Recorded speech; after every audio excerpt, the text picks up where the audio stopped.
الشیطان الرجیم بسم اللہ الرحمن الرحیم۔ جماعت ہشتم کے طلباء کو آج اس کلاس میں خوش آمدید کہتے ہیں۔ آج ہم ٹاپک پڑھیں گے محمد حسین آزاد کے بارے میں۔ محمد حسین آزاد کا سبق ہے انسان کسی حال میں خوش نہیں رہتا، جس کو ہم انشاءاللہ اگلے لیکچر میں پھر ڈیلیور کریں گے۔ تو آج ہم محمد حسین آزاد کا تعارف پڑھیں گے۔ یہ تعارف پڑھنے سے طلباء جو ہے محمد حسین آزاد پر تنقیدی نوٹ لکھنے کے قابل بھی ہو جائیں گے۔ تو محمد حسین آزاد جو ہے 1830 میں پیدا ہوئے تھے، دلی میں وہ پیدا ہوئے تھے۔ ان کا قیام جو تھا وہ دلی میں تھا، پھر دلی کے کالج ہی میں انہوں نے اپنی ابتدائی تعلیم بھی دلی کے کالج تک حاصل کی۔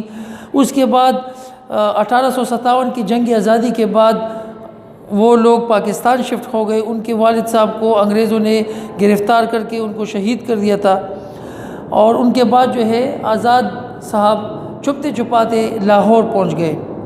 لاہور میں جب عام معافی کا اعلان ہوا تو محمد حسین آزاد صاحب پھر ان کو لاہور کے گورنمنٹ کالج میں ایز اے پروفیسر کا عہدہ ملا۔ تو ولادت جو ہے ان کی 1830 میں ہوئی، مطلب 1830 میں وہ پیدا ہوئے۔ جائے پیدائش ان کی دلی ہے، تعلیم دلی کالج میں پائی، عہدہ پروفیسر گورنمنٹ کالج لاہور میں۔ جس طرح میں نے آپ کو بتایا کہ 1857 میں جنگ آزادی کے بعد جب وہ شفٹ ہوئے، عام معافی کا اعلان ہوا، تو وہ جو ہے 1857 میں پھر لاہور میں ایک کالج میں ایز اے پروفیسر آئے۔ اس وقت پاکستان اور انڈیا جو تھا وہ ایک ہی تھا، بر صغیر پاک و ہند، کیونکہ ان کا جو دور تھا تو وہ پاکستان کے آزاد ہونے سے پہلے تھا، کیونکہ 1830 میں وہ پیدا ہوئے تھے اور 1910 میں وہ وفات ہوئے تھے، جبکہ پاکستان 1947 میں آزاد ہوا ہے۔ شاعرانہ نثر جو ہے وہ ایک منفرد انشا پرداز تھے۔ انہوں نے آسان زبان میں مضمون نگاری کی۔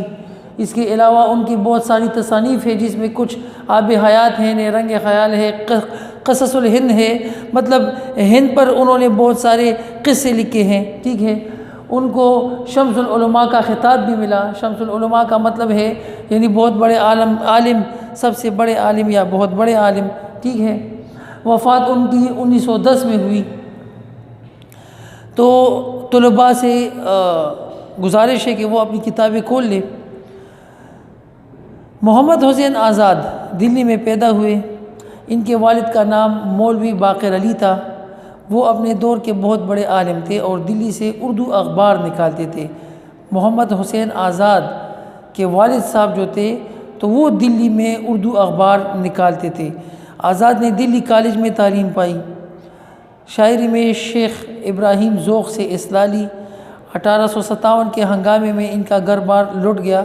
ادھر ہنگاموں کا لفظ استعمال ہوا ہے، لیکن تاریخ ہمیں بتاتی ہے کہ 1857 میں مسلمانوں نے انگریزوں سے اپنی آزادی حاصل کرنے کے لیے جدوجہد کی۔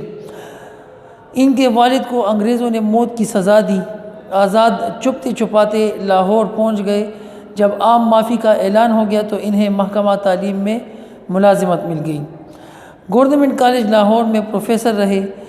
درسی کتابیں لکھنے کا کام ان کے سپرد ہوا، مطلب اسکولوں کے لیے وہ کتابیں لکھتے تھے، جس طرح کہ آج کل ہمارے اسکولوں میں کتابیں جو ہے اس میں مختلف مصنفین کے مضامین ہوتے ہیں، تو اسی طرح محمد حسین آزاد نے بھی اسکول کے لیے مضامین لکھے، اسکول کی کتابوں کے لیے مضامین لکھے۔ آزاد نے حال ہی کے ساتھ مل کر جدید مشاعروں کی بنیاد ڈالی، جن میں مصرع طرح کی بجائے عنوان دیا گیا۔ حکومت نے انہیں شمس العلماء کا خطاب دیا۔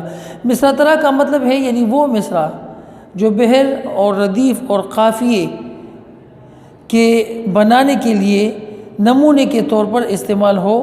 یہ مشکل الفاظ میں ان کے معنی میں لکھ بھی چکا ہوں۔ آزاد کو اردو ادب میں ایک منفرد انشا پرداز کی حیثیت حاصل تھی۔ جس طرح میں آپ کو بتا چکا ہوں کہ انشا پرداز جو ہے اس کا مطلب ہے مضمون نگار، مضمون لکھنے والا۔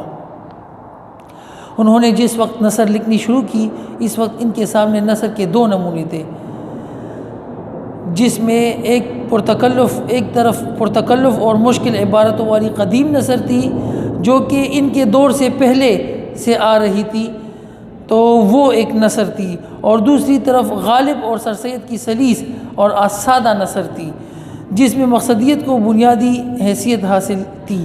یہ اعزاز جو ہے یہ مرزا اسد اللہ خان غالب اور سر سید کے سر جاتا ہے کہ انہوں نے اردو میں ایک سلیس انداز کو اجاگر کیا۔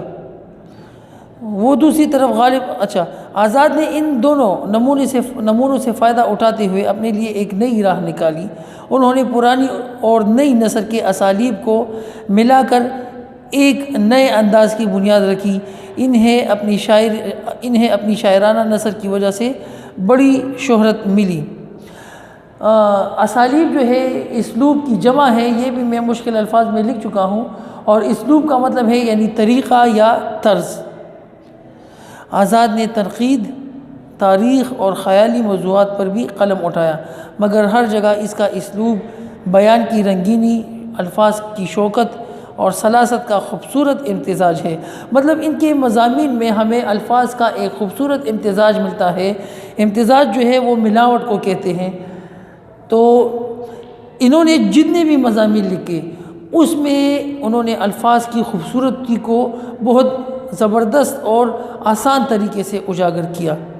آب حیات اور نیرنگ خیال کا اسلوب اتنا دلکش ہے کہ پڑھنے والا انشاء پردازی کی لطافتوں میں کھو جاتا ہے، یعنی اتنا دل کو اچھا لگنے والا، دل کو مو لینے والا، دل کو اپنی طرف کھینچنے والا انداز ہے ان کا اپنی مضامین میں، کہ وہ انہوں نے ایسی مضامین لکھی کہ جس میں الفاظ کا اتنا خوبصورت امتزاج ہے کہ اس کی لطافتوں میں ان الفاظ سے انسان لطف اٹھانے لگتا ہے جب ان کے مضامین کو پڑھنے لگتا ہے۔ جب وہ کسی خیالی موضوع پر قلم اٹھاتے ہیں تو ان کا قلم موتی اگلتا اور پھول برساتا چلا جاتا ہے۔